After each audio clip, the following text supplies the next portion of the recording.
Well, hello everybody and welcome. I'm so excited to be here with you all today.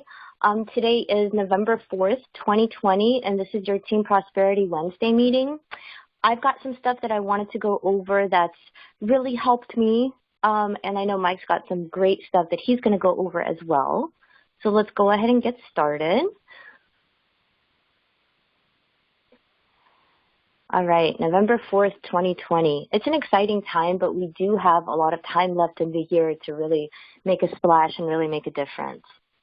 What I wanted to talk about today was some step-by-step activity that's really helping me get conversions, and I'm hoping that some of this information will help you too. So LinkedIn. LinkedIn is a great free tool that can lead to phone calls.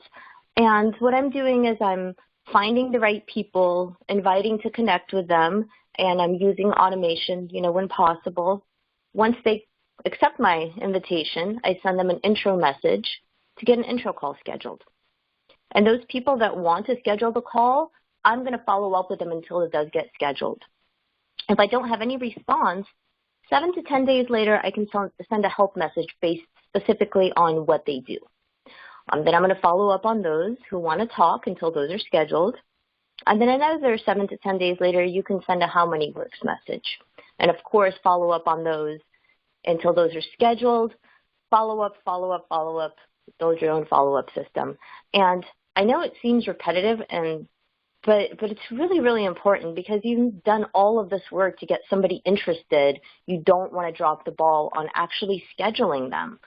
And remember, really any reason is a great reason for an intro call. My birthday, intro call. Their birthday, intro call. New job, intro call. Promotion, intro call. Anything that happened, whether they graduated school, had a work anniversary, maybe wrong work designation, any reminder or suggestion is a good reason to get on an intro call. If somebody sends you something, that response, is going to get a lot more response than something you send to somebody where they're getting like a bunch of them. So just try to open up conversations and get people on the phone. That's going to make all the difference. You can see here, I accidentally labeled a guy an insurance agent when he wasn't. That's okay. Let me know if you want to schedule a quick intro call. So any reason is a good reason. And remember, it's like you're having a conversation, right? Hey, thanks for the connection. I look forward to getting to know you. If you want to schedule a quick intro call, let me know your availability. This guy says, what's your schedule look like this week? I'm not just going to turn around and walk away, not say anything to him, right? I'm going to say, hey, here's a link to my calendar for your convenience. But he's also going to go on a follow-up list because if he misses that message, I want to make sure that this gets scheduled because he does have interest. So don't think of it as follow-up. Think of it as a conversation that you're having, and you want to keep that back and forth going until it gets scheduled or until there's some kind of resolution. And I think that having LinkedIn engagement is very underrated. There's lots of heavily trafficked posts that you can like, you can comment, you can reply. I commented on this Gary Vee post and I got replies to my comments. I got likes on my comments. I had people that reached out and wanted to connect with me because they said they saw my comment. And then it got so much, good attention that I actually made a post out of my comment. So there's a lot of things that you can do. Just try to be creative and have activity. Facebook is another great free tool that can lead to phone calls. It's a great way just to open up conversations. People have birthdays. You have birthdays. Family and kid events, anniversaries, people buying a house, having, different milestones, getting married, that type of thing. You can stay in front of them by having your own Facebook activity, or you can like or comment something on theirs. Any reason is a good reason to open up a conversation. And then if you're posting to your account, that reminds them, hey, this person's around, they're having activity. So a lot of it is like you're keeping a relationship up with very little effort. I think Facebook gives us like the illusion of being closer than we really are, but it's a great reason to open up conversations. I've got a list that I'm going to go through today of people that, I wanted to follow up with that wished me a happy birthday. So again, any reason is a good reason. following up on people to see how COVID has affected them, making sure people are okay. Again, any reason is a good reason to open up a conversation. And then another thing that I've been doing to help me is I've been taking our weekly things that we track and I combine them with my 12-week year goals that I've really reduced down to something I can actually track, and I have them on one sheet, my 12-week plan and my daily activity. So that's been helping me. And then at the end of the week, I just basically add up the bottom, and that helps. I also use the mail tracker. This is really big. I mean, this is a free addition to your Gmail. I think everybody should have this. It will let you know when people open your emails. And even though I use like my CRM calendar as my main calendar, and I use Calendarly for scheduling, I have my follow-up list with my 2 pages, and then I use the mail tracker. That's pretty much it. Somebody's interested in a help call or an intro call, I'll get their name with their link to their, wherever they came from, when I followed up with them. And so I always have something to do. If I ever have any downtime, I've got a big list of people that I'm trying to schedule. And then once they get scheduled, they go over to the next sheet that's on the same thing, which I just move their name and what kind of call it is, and I have all their contact information. And then, like, if they're green, they're follow-ups. If they're red, they missed a call. If they're red writing, they're resolved. I have my own follow-up system that works for me. I'm not saying this is going to work for you. I'm just saying build it, make it your own, even if it's a chicken scratchy piece of paper. Find a way that works for you.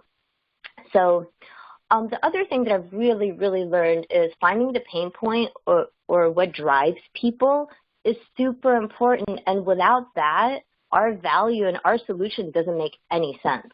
So you could tell somebody like how great the product is and stuff, but they don't care unless they know how it's going to benefit them. And we don't know how it's going to benefit them unless we let them talk.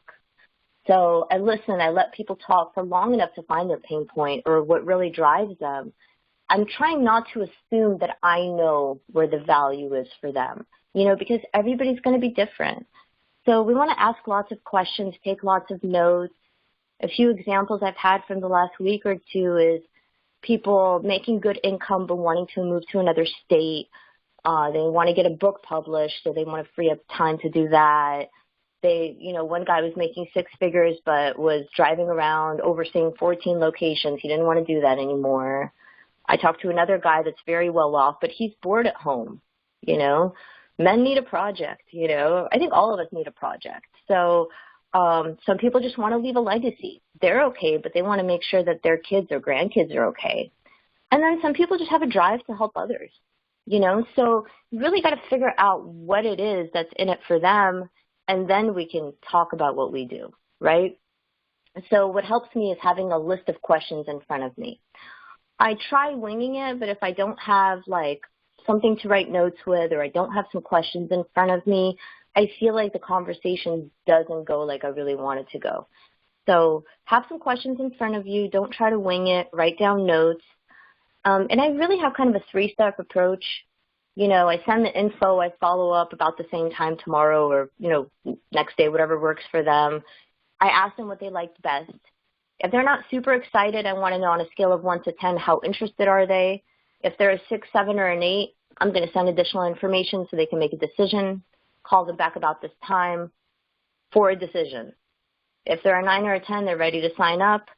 If they're not ready to sign up, I'm going to see if they want to experience what the client experiences or dump them if they're not interested, because ultimately we want people to really like what we're doing. We don't want to just bring in people to bring in people. That doesn't, that's just a waste of everybody's time and money. So we do want to pivot over to that client if they're on the fence. We really want them to understand the value of what we're doing and the impact that we're making. So again, I'll do an ABC call, like a commit call, and then I, try to get them in to see what a client sees if they're really on the fence, because ultimately we really just want crusaders. We want people that really believe in these amazing, life-changing things that people absolutely need. People need to know about how money works and how their money could work for them. What we do is super, super important, And I feel like the people that really get it are the crusaders that understand what we do, and we just want more of them, like the people on this call or listening to the recording. And don't be afraid of the no's. Trust me, right? I think I get more no's than anyone, and yes lives in the land of no's. So, like, literally, I get like 10 no's a day. No, I'm not interested. I'm not an insurance agent. Disconnect, block, whatever, right? It's not personal. You have to be able to laugh it off. I think in life, period, like, you have to be able to have a sense of humor and laugh at yourself and, you know, in a positive, like, you know, happy way. Life is too short if you're not laughing every day. So, and then one of the last things I'm going to cover is lately my new approach, even if I couldn't find that pain point or maybe that window of opportunity wasn't open, we still had a, you know, conversation. So I'm still going to send them a little bio. Hey, here's a little bit about what I do. You know, maybe later on they want to reach back out to me. This is for people that I'm not going to follow up with, or maybe I'm done following up with, or maybe they schedule 2 intro calls and they miss both. I don't play that game. I'm not going to go for a 3rd, 4th, 5th reschedule. You know, I'm just going to send them a bio and I'll be done with it because, you know, your time is really, really important. You're important, and what you do is important. And you have to, you know, make that be known that that's what we're doing. And recently I've been hiring up too. So look for those better people. So let's make it happen. Dig deep, find the greatness in yourself. That's all I have. Let me go ahead and grab Mike. And I'm so excited for his presentation. Thanks so much.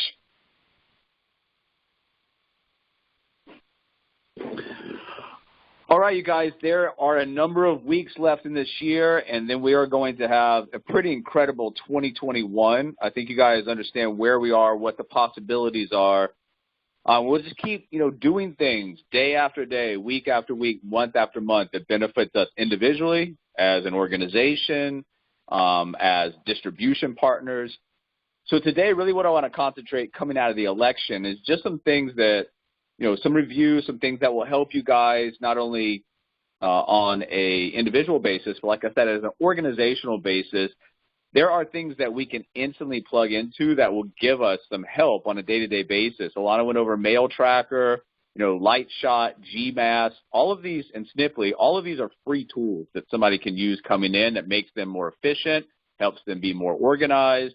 So don't forget that everything in terms of automation or the tools that we use does not have to cost money. Here are the URLs associated with that, GMass to mass email, Snipply to add call to actions to recycled articles, Lightshot to capture whatever you need to, and MailTrack to see when and if something's been open and revisit it on conversations. We just finished up week 7, and we always talk about the 12-week year. If you're not involved with the 12-week year, just understand that you can make those 90-day madman cycles and just press through that, get as much as you can done during that time period. It brings intensity, aggressiveness, and the whole process of the 12-week year is just about fixing yourself, really, to allow yourself an opportunity to reach your goals by concentrating on what to do and also concentrating on and understanding on what not to do. We're going to go through LinkedIn next week. The reason I kind of held off this week is there's LinkedIn Helper 2 came out, so I want to kind of integrate that into our conversation. But remember, your profile is a key marketing asset for you in LinkedIn. So it needs to look nice. It needs to jump off the page. It needs to have the correct message to the right audience. Spend some time with your LinkedIn profile. It's definitely worth the little bit of time investment. And this is Helper 2. Helper 2 will allow you to do workflows on a campaign level with drips. I'm going to put some videos out on the YouTube channel that kind of explain that. Once again, it's your choice whether or not you use Helper or any of these other tools. It helps me. On a manual basis, I would never be able to get done what I get done in LinkedIn if it was all up to me, like I said, on a manual basis. So we'll go through this next week a little bit. But really all we're trying to do with some of the things that we implement and share with you guys is automate as much of the day as we can. Because if I've automated something, I know it's going to get done. It doesn't rest on my shoulders anymore. And that freed up time can be reinvested into other parts of my business that may be more directly income-producing activities. Remember, the reason that we concentrate on LinkedIn right now, it's the king. It's still scaling, Facebook reach scale. And when LinkedIn does that, we're going to have to start paying for that real estate. Right now, they are begging for you to get involved so they can reach scale, so the things that you can do now organically aren't going to be there in the next few years. So take advantage of what you have and capitalize on it. Remember, right now, people are in a frozen state. People always have questions about, what to do, how to do it, how to get to where they want to go. But especially right now, people are confused. They're looking for answers. If you can come in with a calm, confident voice that, offers, like Alana says, solutions to problems in the marketplace, you're going to open up a lot of conversations. And the reason that those conversations will convert is because a successful business solves a problem or serves a need. And when you look at the problem and the need that we are servicing in the marketplace, it's big, and the ability to go out and change people's lives, is a big part of what we do. And the way that you change a lot of lives is through team building, through building distribution channels, setting up these virtual offices with managers that can oversee an office from the process of what you've done on the front side. Remember, time, energy, resources goes into people. Some of those people make it. Some of those people don't. You have to look at the whole process of what you're doing and understand and kind of trust it. You also need to understand as you're going out and looking for potential partners, you got to have an outline of what you want, just like relationships. What do you want? What do you not want? In the very, very beginning, you're probably not going to really understand exactly what you want. That's just going to come through the process of talking with people, interviewing people, getting feedback from certain types of people, and then you'll be able to develop a more specific outline of exactly who you're looking for, and that ends up developing into a partner persona. We always talk about once I know who I'm looking for and I know where to find those people and I've got a message that resonates with a percentage of those people, I just want to go in and I want to dominate that marketplace. I want to dominate that niche. Remember, you can't be everything to everybody, but you can be to a certain group or a certain segment of people. You can dominate that market or niche, and that's really what you're looking for, and that all comes back and starts with developing that partner persona of who you want to talk to and why. And when you're talking to people, understand that the personal success equation is passion, talent, association, action, and faith. So if you're bringing people in and they are lacking parts of this success equation, then it's going to be tough for them to become successful. You want to identify some of this in early conversations and interviews and make sure that can be put to work in a model like this with our help that's going to provide them with every opportunity to be successful. And remember, on the disruption side, everything that we bring into the virtual world, it's a disruption in traditional models. That creates some type of value. It's different from everybody. So is that disruption? Does the other side see that as value? If they don't have to commute, if they get to spend more time with their kids, they don't have to go check in with a boss that they hate, is that valuable enough for them to start making some changes in their life and taking more control over their professional career? Ultimately, guys, you're looking for people that see this for what it is and want to invest in themselves, and they're ready and they're set and they're ready to grow their business. Remember, this is a business opportunity, so when people look at it for what it is and they can come in and put some investment into their business, get a nice return on the investment, that's ultimately what you're looking for. Somebody's looking for a position, a job. It may or may not be a good fit depending on where they are and where they're trying to get to, but the people that already are on the right-hand side of the cash flow quadrant that can just insert this into what they're already doing, they're going to have resources and they understand what it means to make investments into their business. We can grow this out organically, but it's a lot easier when we have resources we can put to work. Remember, part of that will come from the office relocation. People need to understand, hey, we're not paying for all of these typical traditional office expenses. We need to take those and we need to reinvest those in a digital marketing strategy, lead magnets, as well as the automation that helps us. Virtual business inside being able to create virtual teams inside this industry is a home run. It's actually a grand slam for the right type of person that understands what this is. And when you're talking to that right type of person, you need to understand and be able to convey to them in a clear, concise way that we're well positioned to take market share and we're well positioned to help the client on a nationwide basis. And that creates a bull market, because when you look at financial services and you look at how stale and stagnant a big part of this industry is, when you bring technology and disruption that makes a difference to the client side, takes market share. That creates a bull market opportunity for what we have. Some of the things that we do, the retirement income game has changed. And, looking back at our great-grandparents, their grandparents that had the pension and everything in place, nothing's guaranteed anymore. Everything's self-directed. When everything's self-directed, people need help. You got to come in and provide help that actually makes sense for these people, and not just selling products, but putting a puzzle together that actually makes sense for them, creating relationships. History over, I think, this decade especially is going to be made. There's going to be so many changes coming in with, how from a top-line government level down to an individual basis. There's going to be a lot of changes in this decade. Your position, once again, to be on the forefront of those changes and really make a difference in people's lives. It's a paradigm shift.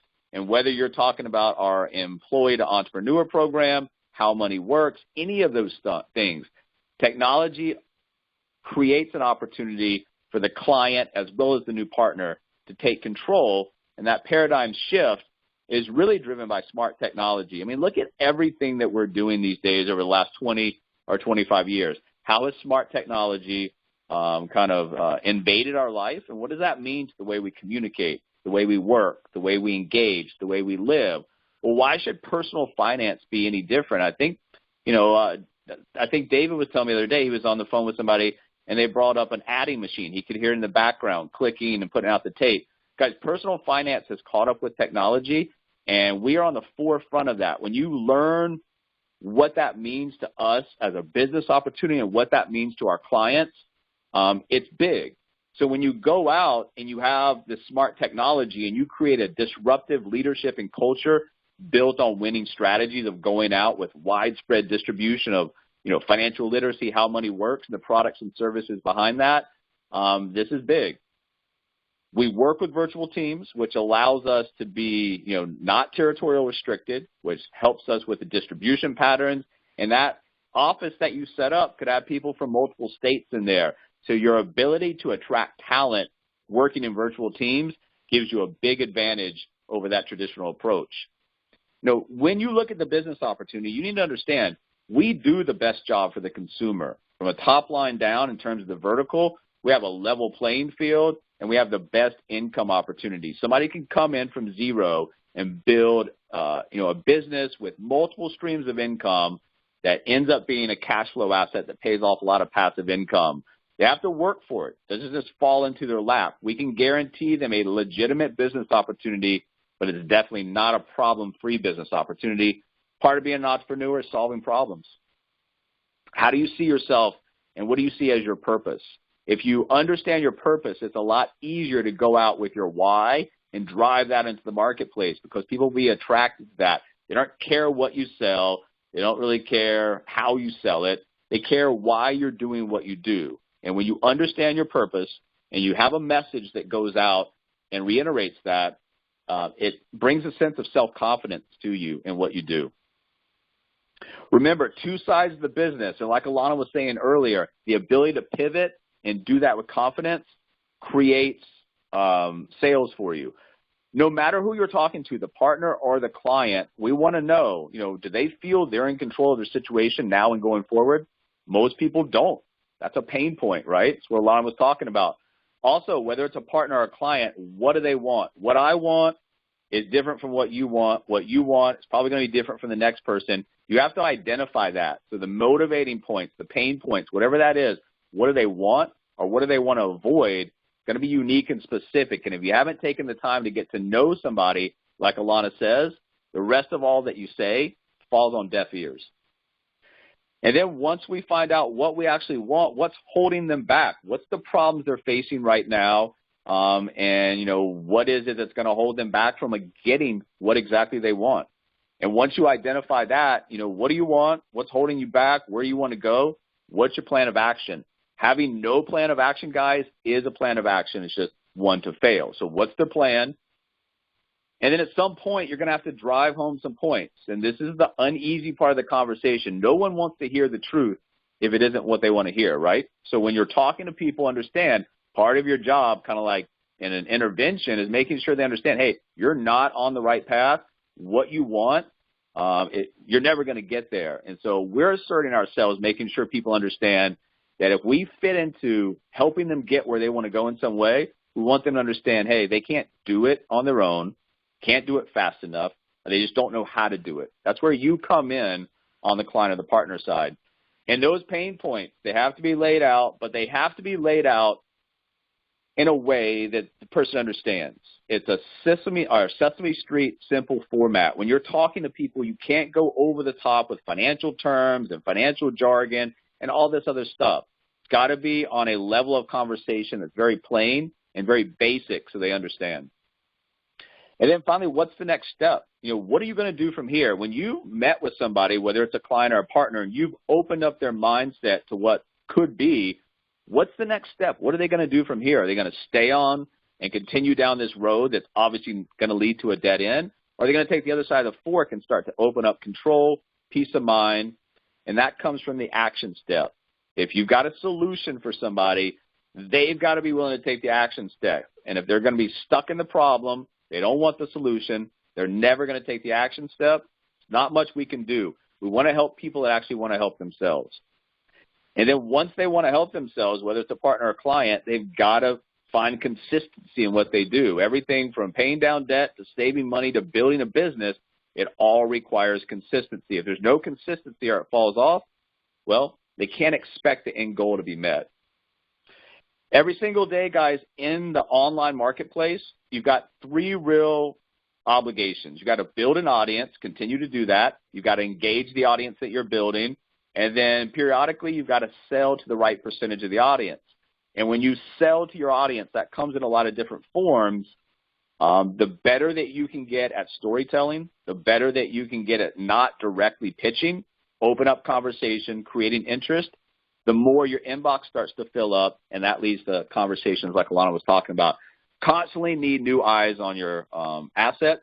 You need that from multiple channels, and you need to massage that relationship on the sales side with the product and the opportunity, but mostly leading with value, education, entertainment, whatever that might be.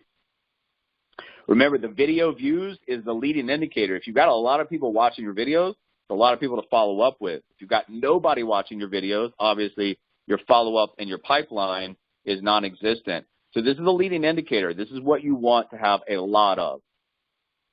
And then from that point, you've got different people in different cycles of communication. And like Alana was telling you, you need to rule the conversation. You need to continue and direct that conversation. If somebody is not willing to fall in line and go along with your rules of engagement, how you want to set it up, it's okay to let them go, because if they're a potential client or a potential partner, if they can't fall in line right now and follow the rules, they're never going to come in and do what you need them to do on the client or the partner side to make them successful.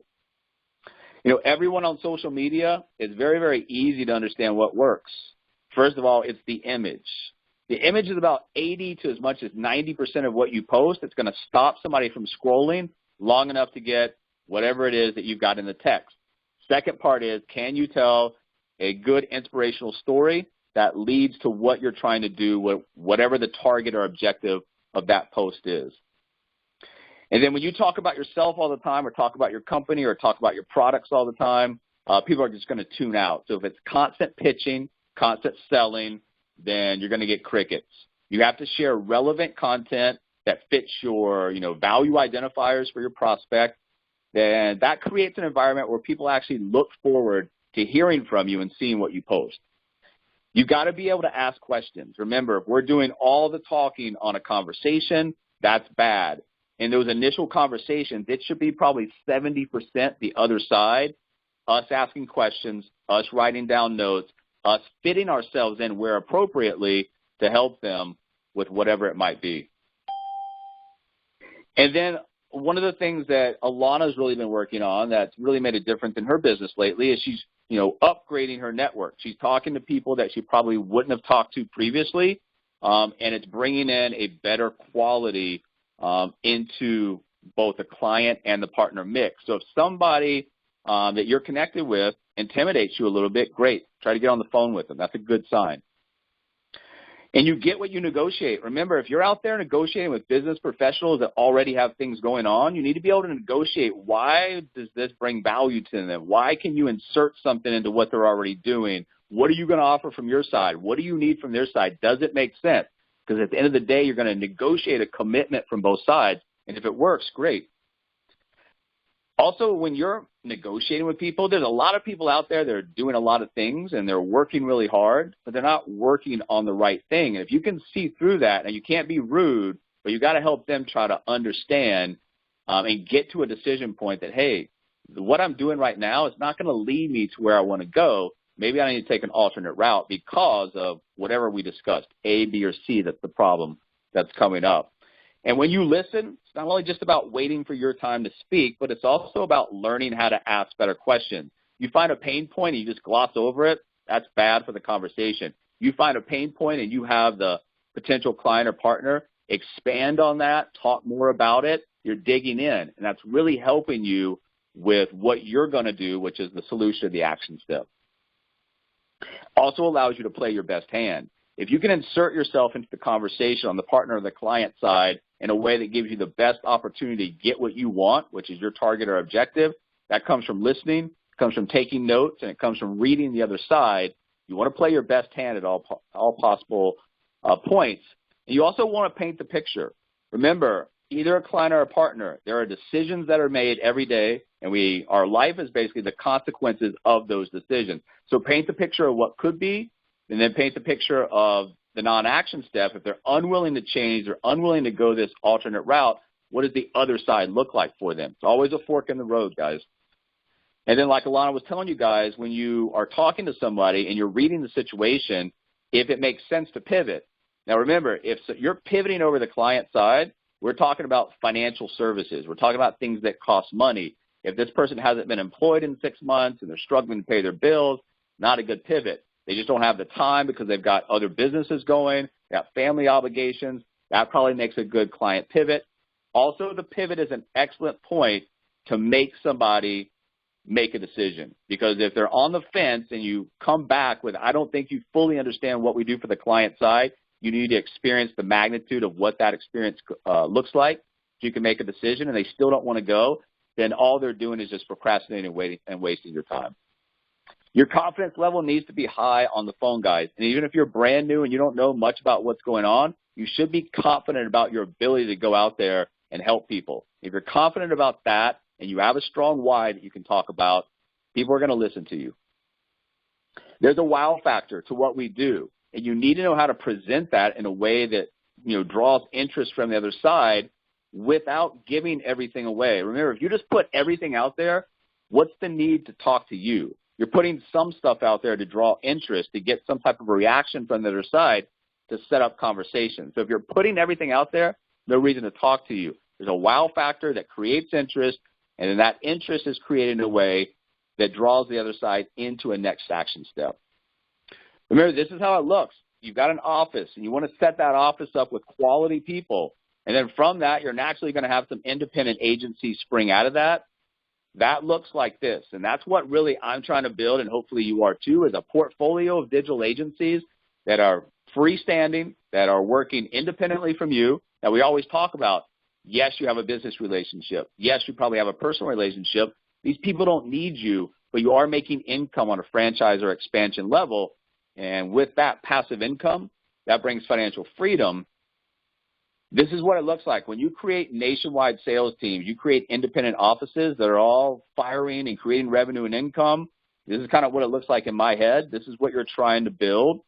And that starts from every day looking at that first step or that first course of action, which is to get an office built and then use that office to try to get 7 to 10 business partners who are really skilled, who are able to do this, who are able to go out there and manage other people and set them up, and then coach and mentor them for a period of time. They're not going to need you after that. But remember, they're going to need a lot of you in the beginning. If you're the type of person that doesn't want to help people, you're going to struggle in the team building.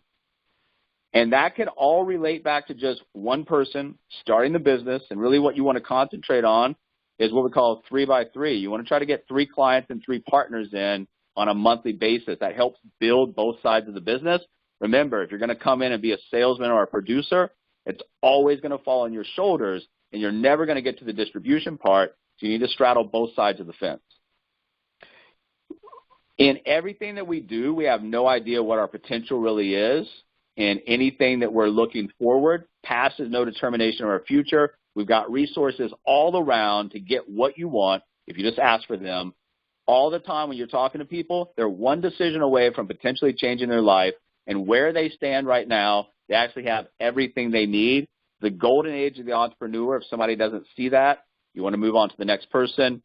And then finally, when they come in, you want to set up some expectations, and you want to make sure they understand what they're supposed to be doing, because if there's no expectations, there's no goals, there's no benchmarks, people are going to drift without leadership, and you're going to have a bunch of people doing absolutely nothing. Remember, guys, at the end of the day, if you don't open conversations, if you don't ask people questions, answer is always going to be no. If you have zero pipeline, you have zero outcomes. And finally, I'll leave you guys with this today. Just put the odds in your favor. Just show up every day, work hard, be accountable to yourself as you start to build a team, be accountable to them, expect that in return, stay positive, ignore the haters, and keep your vision. This has been a tough year for a lot of people. Hopefully 2021 will be a more normalized year, but it doesn't matter, who's in the White House, what the economic conditions are. You're responsible for your future. And the more that you can understand that, and the more that you can surround yourself with people who understand that, easier it's going to be for you to find whatever it is that you're looking for.